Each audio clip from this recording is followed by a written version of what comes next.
Our sponsors: the Finkley Experience, HBCU First, the Jamal Bakes Morning Show, J&J Leadership Academy. Thank you for your contributions towards the Michael Finkley Show. Hello everybody, it's Michael Finkley with the Michael Finkley Show. And I'm Nicole with Conversations with Nicole. You can join me Wednesdays at 9 a.m. on all of my streaming platforms. Well, Nikki, don't forget about the Michael Finkley Show, Mondays, 12 p.m. Eastern Standard Time on the CTR Media Network. Join us!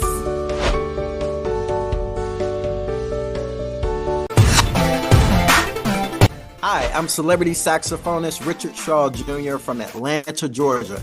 Make sure you stay tuned for more with the Michael Finkley Show. It is absolutely phenomenal.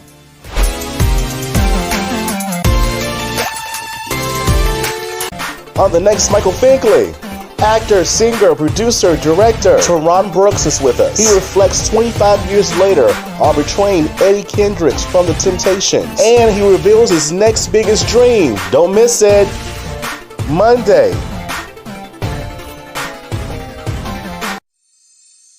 There's a new familiar face this time. Say hello to the new daytime. See it everywhere you go. Doing the greatest show. It's no other than the Michael Finkley Show. There is no other. He's like no other. I'm so glad that someone resonates with me. Come celebrate with me. It's someone to Michael. Hello everybody, welcome back to the Michael Finkley Show. Now y'all, my next guest, I must say, I grew up watching this young man. We're not that much older. I mean, in part of age. But I must say that he is a songwriter. He's a singer. He's a producer. He's an actor. He portrayed, of course, the Temptations only, Eddie Kendricks himself. He's none other than Terron Brooks. Hey, Michael. How are you? I'm happy to be here. I'm blessed. You know, you can say hashtag blessed and people can laugh at you, but that's what I'm gonna say. I'm Well, blessed. you can laugh at me all you want to, because at the end of the day, it is what it is. It's your perspective, you know? Exactly. Like I said before, thank you so much for just chatting with us these few moments. I appreciate you so much. I really, really do.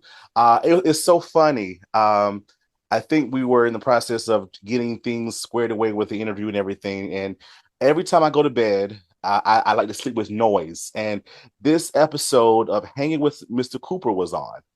And I was like, this young man, Cooper told him to read the entire book. And all that kind of good. And he read the entire book, and I was like, wait, he looks familiar. And I zoomed in. I'm like, that was Wow, nobody's seen that. So you're very, very blessed and lucky. I think I've seen it twice, but yeah, that was my first TV show ever. I think that was my first. Yeah. I'm like,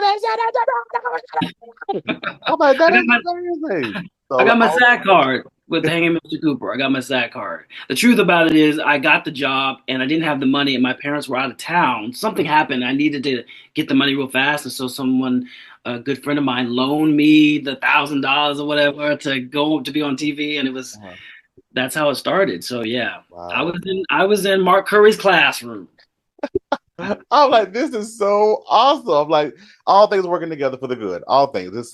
I take these as signs. All things work together for the good. I remember you saying one time that knowing my purpose to inspire keeps me going. So, what is your purpose? Ooh, I mean, how do you nutshell that? I think one of my purposes, I believe, is to inspire other people to believe in themselves enough to live out theirs. Mm-hmm. I really feel a impression, a sense of purpose to help other people believe in themselves in order for them to do what they need to do, if that makes sense. And that inspires me so much to, if it's through my story or listening to someone else's story saying, you can like really make it possible And so everything I do is wrapped up in inspiring others to say, hey, yeah, look at me. I may have done a few things, but what do you want to do? And you can do those things too. So that purpose kind of stays with me the most. Um, and it fuels everything that I do, you know? I love that. I love that aspect because even with those words alone, that alone would keep me going and Mm. continue to see like what's around the corner. Okay, I'm here. And what's around the next corner? I'm there. So it's just it's encouraging and inspiring, but again, it's I'm curious now. In a sense, 'cause I've been doing it for so long. We know you by your voice, and I love your voice. I'm like, Lord, if I get up there in the rap just like you can, I'm like, you would not, I will be singing this interview. You will not be able to shut me up. Oh my gosh. When did you find your voice? Oh, I mean, that took a while. I mean, I've been singing since I was 6 years old. But I didn't love it. Didn't love to sing. I didn't love the intention. It wasn't like I was young going, "Ooh, I'm going to do this for the rest of my life." Not at all. But when I started to find a voice, it was through Luther Vandross. It was through Michael Jackson. It was through Tracy Chapman. It was through Fred Hammond. It was through the Winans. It was through Brian McKnight. You know, you find these people, James Taylor, and you kind of morph into what that is. It took a long time to answer your question, to find my own voice and to love my voice, right? And I think finding my voice was also directly uh, tied to finding who I was as a person. So once I found who Terron is, the singing was secondary, but the singing became life, became more life because I wasn't trying to find my voice. I was trying to find like who am I, and am I comfortable with that person? And then from that point, sing a song. And from that point, write a song. And from that perspective, find your voice. So I think there's two things I had to find. Yeah, the sound, you know, the style, but also who was the conductor? Like who's the person that's what's the soul that's housing this sound? And I've never looked back. From that point on, I just sing and it comes from of a knowing of who I am.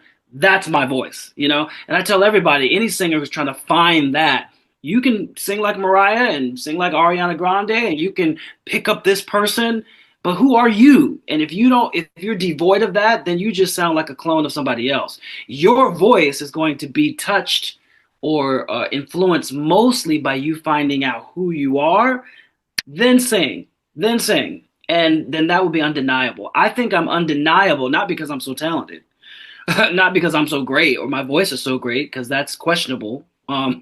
But I'm undeniable because the truth of who I am and who I'm becoming and whom I'm allowing to be, that's what I sing when I hold the microphone. That's what comes out. Mm, I like that.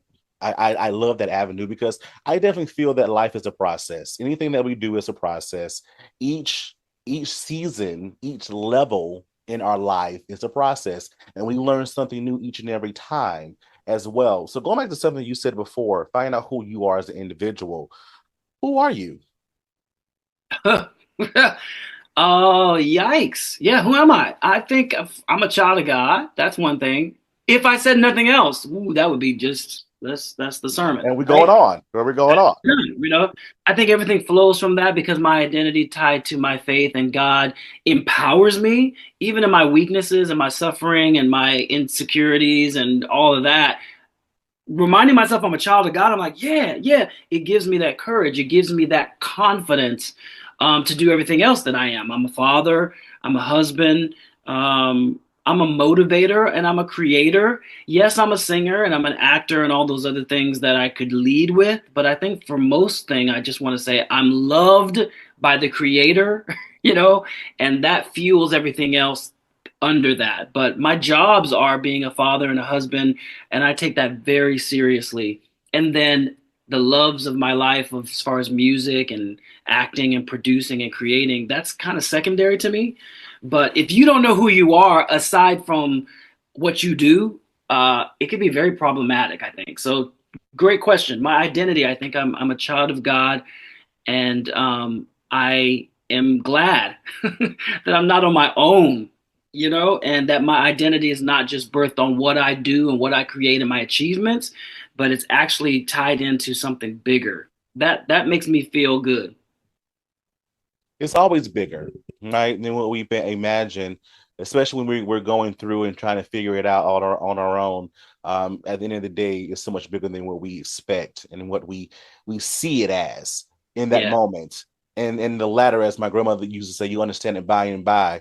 As we get to that moment of light, it's like, oh, it was bigger. It was. Oh, okay, yeah, yeah, I get it. I get it But now. but I also think that sometimes the bigness can also strangle us Mm. because it can be overwhelming when you take of the big, what is my purpose? What is my, these big concepts? And I've learned to kind of scale it down, and say, the greatest thing that God ever taught us, is to love. Hmm. So you can just break that down, all the other big stuff, and just be like, I just want to be a loving person in the world. That's so I used to be so weighed down by the bigness of purpose and what am I supposed to do and my legacy and all that. And then lately I've tried to kind of like bring it down to something simple and easy that I could do every single day. It that works for me. And I want to encourage anybody who's like maybe under the weight of a bigness of a dream that they have created or an image that they created themselves. Just start small, do the best that you can for this 24 hours, love yourself, forgive yourself, and then move on, and that will start a current of the bigness, as opposed to looking at it like I can never get there, I can never achieve that great thing. Well, what are you doing today? The small things, They matter. they matter. They matter. They matter as I'm learning more about this whole industry aspect. What I do, even when turning on this computer or winding up the battery for whatever, it all matters because it all belongs to the bigger picture of it as we understanding later, or what it looks like and sounds like. And speaking of big, you have a big career starting off from where you are now, singing, acting, producing, all the good stuff. Your resume is so long. We'll be here all day talking about it, like literally. Like it is some good stuff that goes along with it. And I think that you're primarily known for that awesome portrayal of Eddie Kendricks in the series, the NBC series, The Temptations. How did that become about? And did that really catapult your stardom status? I don't know. I think the story is that I had an agent. There was a call. Every black male who wanted a part was probably there, was there. I never thought it was a real possibility, so I never was nervous. I never thought I was going to get this job. I was like, oh, okay, we'll just go and see because everyone else is going. And then after like the seventh or eighth callback, you start going, oh, this could be a possibility. Um, so it started out very simple. You know what I mean? Just like I auditioned for Paul before they changed. Suzanne DePass said, "No, you're Eddie Kendricks," Mm-hmm. and learned a song, did a couple steps. I was a natural performer. So the movie part of it, the acting part of it on TV didn't dawn on me until the first day of filming. Mm-hmm. Like in my mind, I don't really know what I'm doing in that aspect, but I knew how to perform, and I looked at Eddie Kendricks as I was going to do embody the character as opposed to an imitation. So I spent most time just embodying, getting information about who he was from people who know him, Smokey Robinson, Otis Williams himself, Suzanne DePass, just people who knew him. And then that's how I began my work. Did it catapult my career? No, I don't know if it did, but let me tell you what it did. This movie it probably is playing right now somewhere in the world. It's 26, 25 years old. I get recognized probably every day for something that's beloved to people, to culture. So catapulting my career, I don't know. If I were to be honest, I'd say no, because there were so many things that I did not receive that I thought I was going to receive, places that I thought it would take me or that would take me. But it took me into people's homes. It took me into people's lives. It took me into people's. I've been told by many people that we were the inspiration, and not slighting the Temptations, but people really didn't know. Young people who watch it today, they don't really know. They No. watch the movie and go, "Oh, this is a story about a group." we brought the inspiration to them in a certain kind of way. So in line with my purpose, it did catapult my purpose, but I don't know if it catapulted my career. And it took a long time to even embrace that. You know, when I'm eating with my family and somebody's saying, Eddie, it's the last thing I wanted to hear when I'm trying to make Terron a brand house name, you know?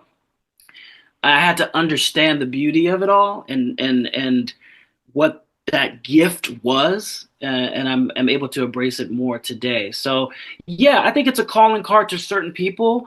I was watching the Motown Christmas, Mhm. and I posted this on my Instagram. There was a Motown Christmas. Smokey Robinson was hosting it, and Machine Gun Kelly was on the show, and they were asking him his inspiration, and he said the miniseries was the. He quoted some lines from the miniseries. This Caucasian rocker was inspired by something that I did, so that's beautiful. I think that's more important. But I would be remiss to say there were disappointments in thinking, hey, I'm on the Emmy-winning miniseries. I'm on buses. I'm on magazines. What is this going to mean? You know, but right now, I think it's meant everything it's supposed to have meant. You know. At any point, as time went on, after making it, again, we're over, it's 25 years later, and looking at this amazing project, did you get tired of being compared? I don't know if I was ever compared. I think it was just like it seemed to be a period. Like it was so big. I was so young, and then I was like, I have so much more life to live. I have so much more Right. things I want to do. Yeah. It seemed to kind of almost create a period with people like, well, that's what who he is. That's First of all, I don't even sing like Eddie. I emulated that. I have a falsetto, but that's not my voice. So that took people a while when they listen to my music. There's some similarities, but not all the way where it's like he sounds like Eddie.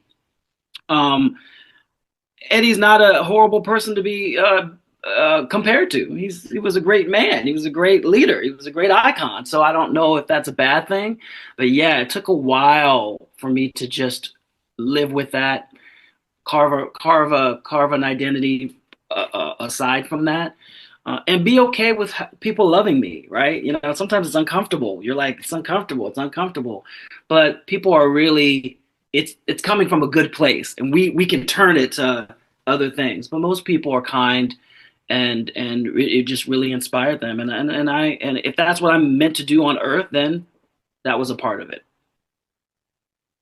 And I tell you, like I said, that's just a small part of what you brought through this industry that we love so much. Again, you do so much. And even when I was reading, I'm like, wait, he was in Lion King too? Like, oh my gosh, like, oh, OMG, like that's always a classic for anybody, right? In that regard. So within the time frame that you've been singing, producing, acting, all the good stuff, right? All the great stuff. What did that process look like to get to where you are? Because so many people see the glitz and the glamour. Oh my gosh, this is where he is now. I want to be where he is. But be careful with your words because you don't know the story behind the struggle. As I always Mm, say, the process is for us, but the results are for everyone else to see. What was that wow. process like for you? I think the process, even now, is continual breaking, continual breaking of kind of, I don't want to say my will, but the best advice I can give anybody is to hold things loosely in your hand, because there would be no temptations if I didn't open my hands, because I just wanted to win a Grammy and get a record deal. I have no Grammy, I have no record deal, but I have so many other things that by opening my hand just a little bit, or taking an opportunity that may seem out of my comfort zone, or like I wasn't even thinking about it, embracing the journey, like you said before, kind of what's in front of me, it took me a lot of different places, even to my path right now as a producer. So, to answer your question is like the behind process is kind of saying yes and stop putting boundaries upon yourself. And I want to do this. I'm not saying you can't have goals. I'm not saying don't have dreams, but be open to something unexpected, I think, or a detour because, people say, I'll never do this, I'll never do this, or I'm going to stop doing this forever. I don't do that anymore. I could wake up in 5 years and decide I want to do this. I could change my mind about something tomorrow and decide to do that. So having it flow, having your life flow and being collaborative, like with other people, is the key instead of just kind of trying to do your own thing. Open yourself up, share your dreams with others, collaborate, and don't be hemmed in on a time tame or a frame or an age or this. You just never know, where that journey is going to take you. So the behind the scenes was me against me. It wasn't people against me. It was me against, I'm not doing that. I don't want to do that. I'm not sure. Is that Terron? Is that me? The identity crisis, I think, is what people didn't see. And I'm happy to be on the other side. Age is a great teacher. Age is a great friend. I don't consider myself old, but I'm more fortified right now in my thinking and who I am, and it's great.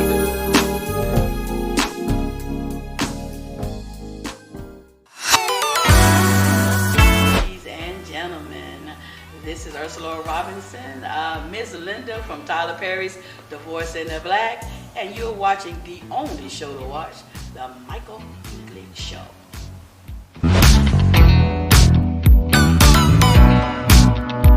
HBCU First. HBCU First Incorporated is a 501c3 nonprofit organization. HBCU First is a student-led community advancing the well-being and economic participation of America's Black youth. As the leading HBCU internship and mentoring academy, we empower elite students from 70-plus historically Black colleges and universities with in-demand college-to-career skills. For more information, visit their website, www.hbcufirst.com.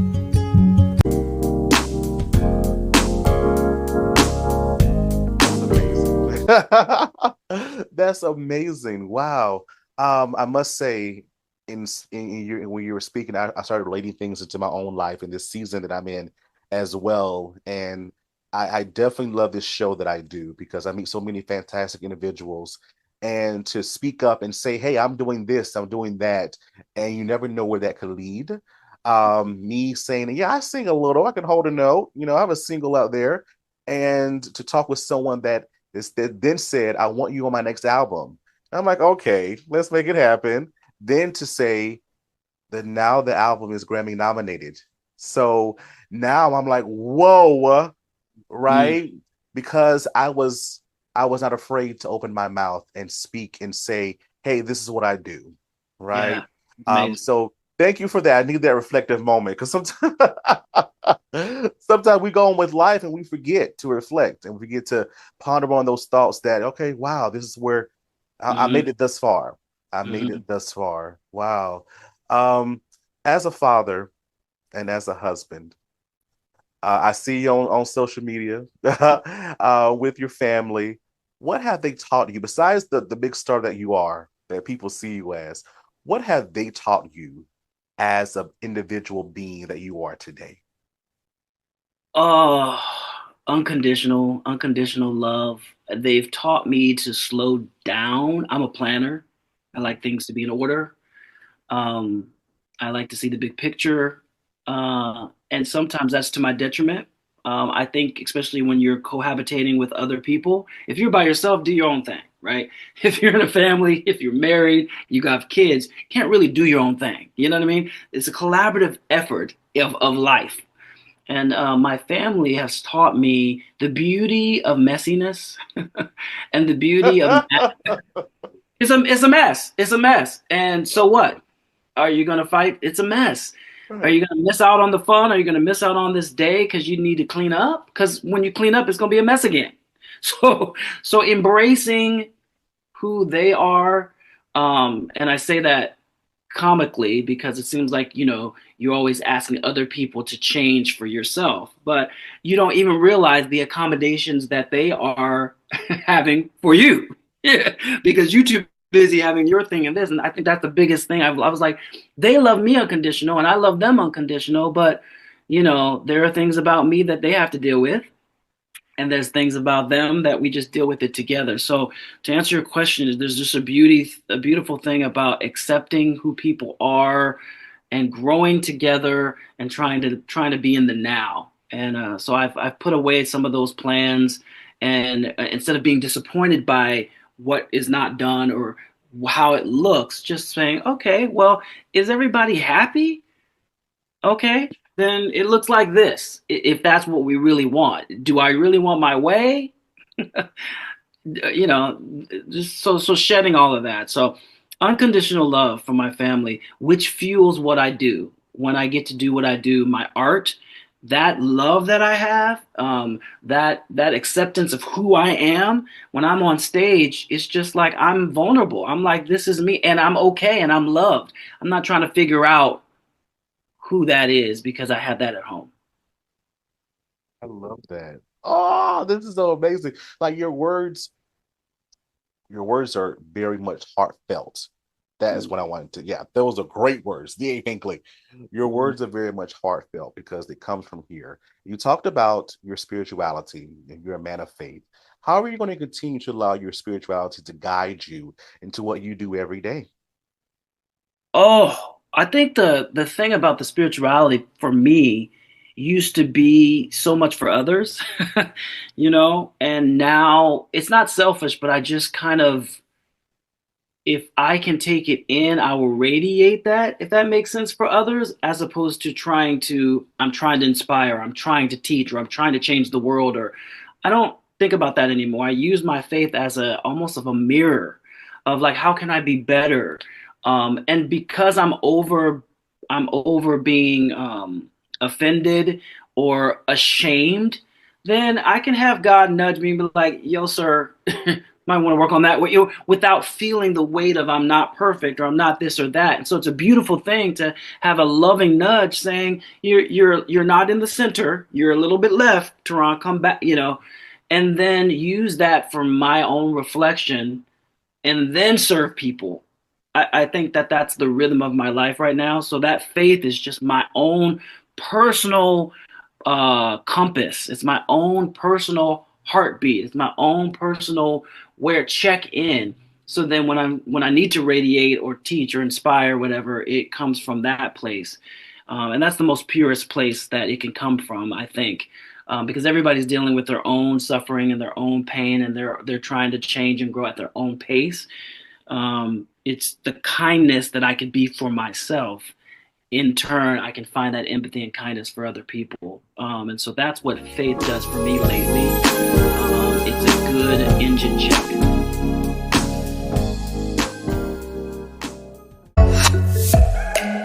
I'm Francis Chule. I play Pierce in Invasion on Tubi, and you're watching The Michael Finkley Show.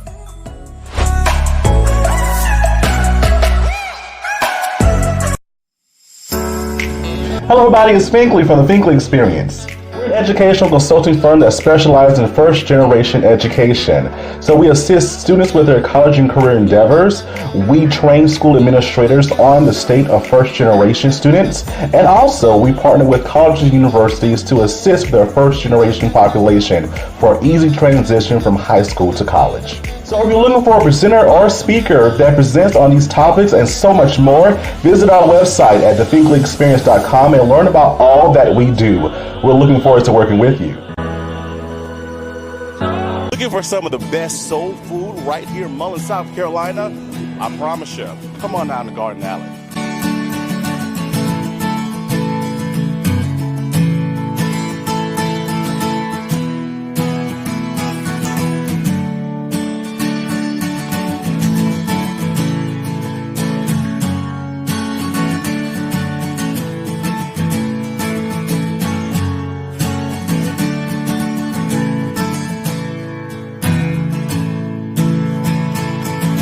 Our grape salad's fabulous, our Watergate, our potato salad, our chicken is fresh, macaroni and cheese is salted to perfection. I haven't found anything that's not great. Best ever. Banana pudding, cakes, pies. Yeah. Selection is huge. Garden Alley is an awesome place to eat. I really love it. Come by and see the amazing staff at Garden Alley, downtown Mullins.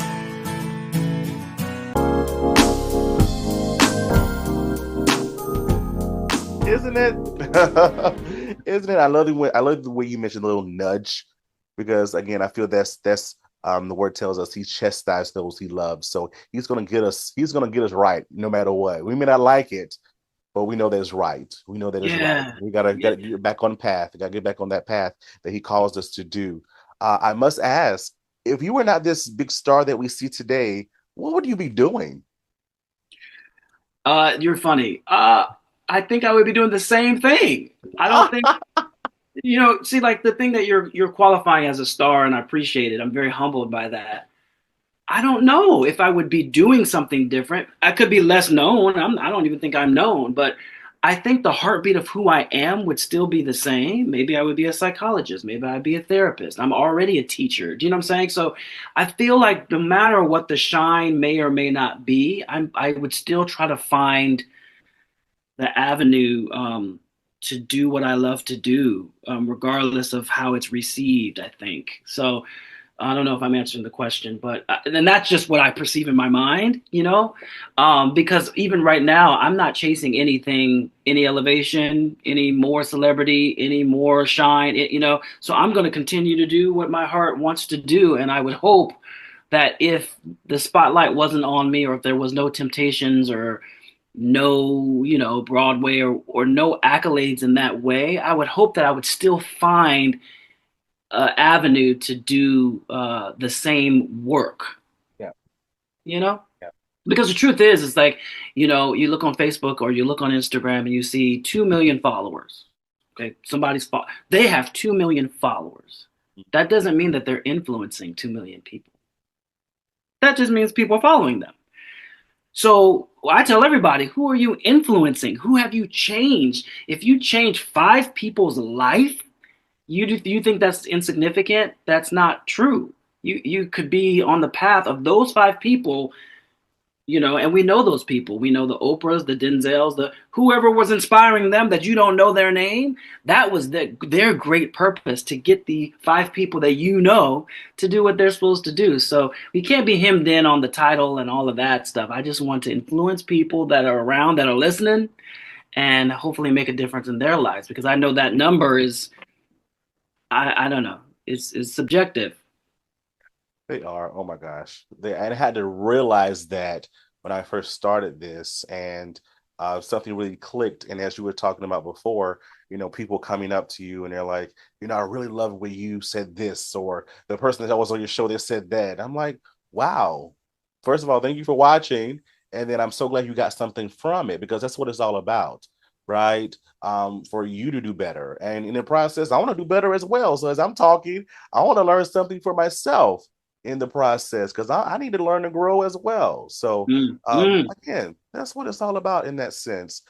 Season 8 for us here at the Michael Finkley Show, we're talking about the season of dreams. And I feel that everyone has them, because I feel that it goes along with our purpose in life. So, my good friend, what is your next biggest dream? Oh, practically, I'm gonna be practical for you. I have a show called The Soul of Broadway. I do at performing arts centers. I do on cruise ships. I have a record called The Soul of Broadway that's reimagining Broadway classics in a soulful, new, fresh way. My goal for that show would be for it to be a symphony show, for it to be orchestrated. That's my next goal for that show, for that creation. My record is coming out in 2025. I'm breaking it here. The single should be out in February. It's called Honest.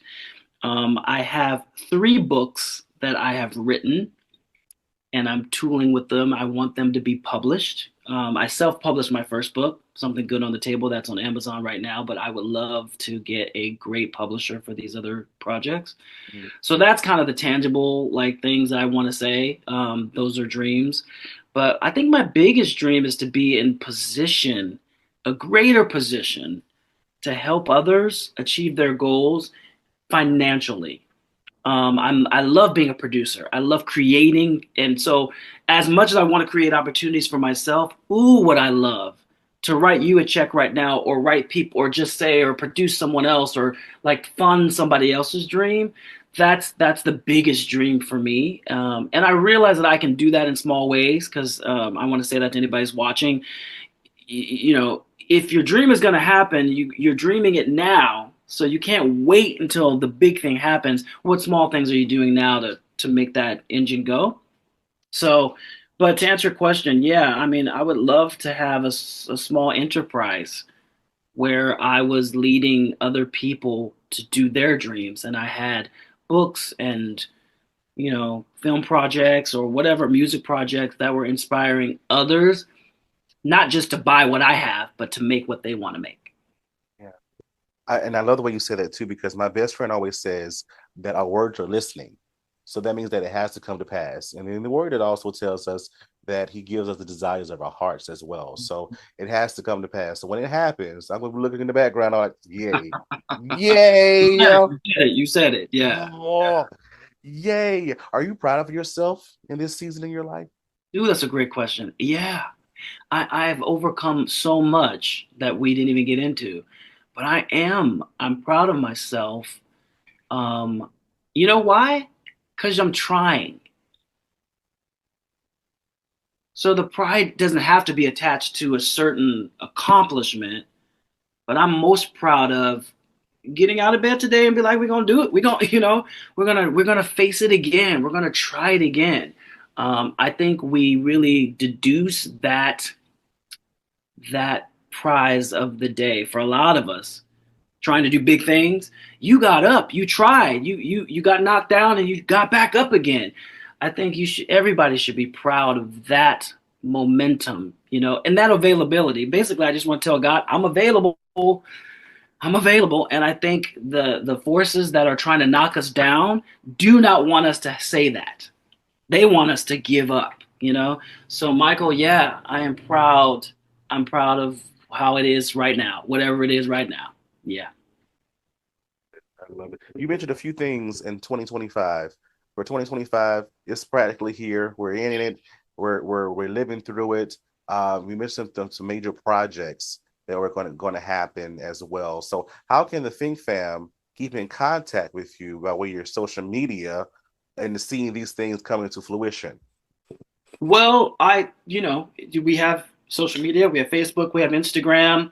I am on it and I respond. So I think if you go to the Instagram, you follow me, you'll be able to follow what I'm doing. There'll be alerts. There'll be, telling everybody when the projects will come out. And then if you want to comment or write or be a part of that, we call it following each other. But like, I really respond to people who follow me. So yeah, Facebook and Instagram, and the soulofbroadway.com is exclusively for the Soul of Broadway project. And yeah, just see what's going on, what's happening. And I definitely talk about it, on those platforms. I'm telling you, Think Fam, he does. So if you definitely want to see what's going on with him, definitely watch me eat food. Everything. Everything. It's just, I'm letting you in on everything. I'm telling you everything. You know what's going on. So if you see him on the street, he's like, yeah, I saw you. Yeah, we got to have a whole conversation about it. But I want to say thank you so much for being with us. I need you to come back because there's some more things we want to talk about as well. But yeah. I want you to come back. And let me come back when the album comes out too, so they can hear some music. Let's go. Let's make it happen. Thank you so much. Thank you. Think Fam, thank you so much for watching. And always remember to pursue your dreams. Have a good one.